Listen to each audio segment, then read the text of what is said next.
In order to build games that people play, they need to be really fun. People need to love them.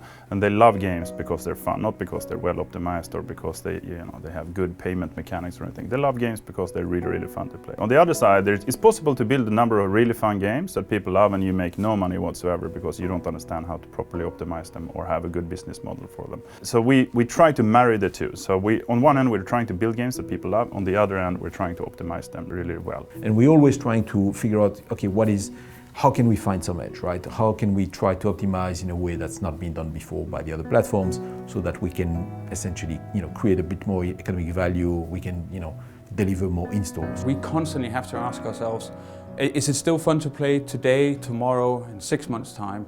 And when you ask that question, you have to be honest with the gamer in a different way than you do with traditional big titles. So really free to play and the innovation for us is around honesty. Like, how do we make it clear to players that our game is worth playing and worth spending time and money for while still being something that works for us and something that we can have a sustainable business model in for us. So it's a very honest relationship, and that's really the innovation that's required, is around having an honest relationship with the customer. The industry is constantly growing and evolving. So, you may think that it's had its moment, but it really hasn't. And every year, every 6 months, every month even, something completely new is happening in the business. You have a business model which relies on us reaching a huge audience and always delighting them on every minute of every day and making sure that whatever we do touches their lives. And so to do that day in and day out